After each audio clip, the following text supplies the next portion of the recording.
ಬಾಗಲಕೋಟೆ ಜಿಲ್ಲೆಯ ರಬಕನ ಬನಹಟ್ಟಿ ತಾಲೂಕಿನ ಬನಹಟ್ಟಿಯಲ್ಲಿ ಬಸ್ ನಿಲ್ದಾಣದಲ್ಲಿ ಪ್ರಯಾಣಿಸ್ತಾ ಇದ್ದಂತಹ ದಂಪತಿಗಳ ಬ್ಯಾಗ್ನಲ್ಲಿ ಸುಮಾರು 120 ಗ್ರಾಂ ತೂಕದ ಚಿನ್ನಾಭರಣ ಕಳ್ಳತನವಾಗಿರುವಂತಹ ಘಟನೆ ನಡೆದಿದೆ. ಈ ಸಂಬಂಧ ಬನಹಟ್ಟಿ ಪೊಲೀಸ್ ಠಾಣೆಯಲ್ಲಿ ಪ್ರಕರಣ ದಾಖಲಾಗಿದೆ.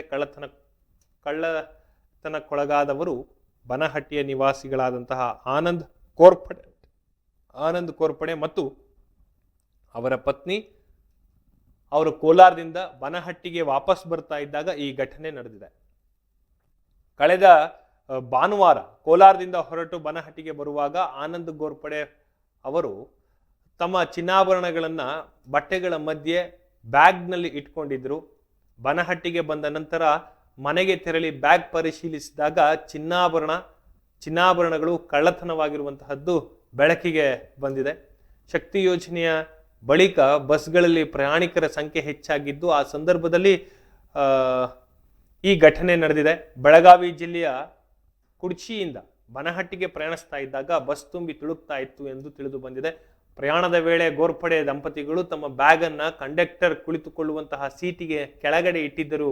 ಇದನ್ನ ಗಮನಿಸಿದಂತಹ ಕಳ್ಳರು ಕುಡ್ಚಿಯಿಂದ ಬನಹಟ್ಟಿಗೆ ಬರುವಂತಹ ಮಾರ್ಗ ಮಧ್ಯೆ ಬ್ಯಾಗಿನ ಜಿಪ್ಪನ್ನು ತೆಗೆದು ಅದರಲ್ಲಿದ್ದಂತಹ ಚಿನ್ನಾಭರಣಗಳನ್ನು ದೋಚಿ ಪರಾರಿಯಾಗಿದ್ದಾರೆ ಅಂತ ದೂರಿನಲ್ಲಿ ತಿಳಿಸಲಾಗಿದೆ.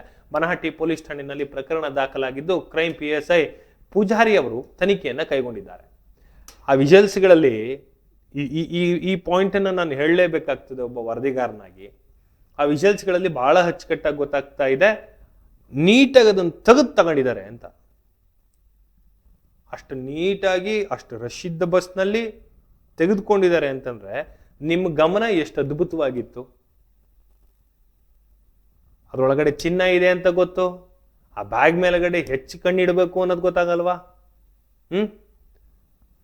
ಫೈನ್, ಅವ್ರವ್ರು ಮಾಡಿದ್ದು ಅವರವರಿಗೆ.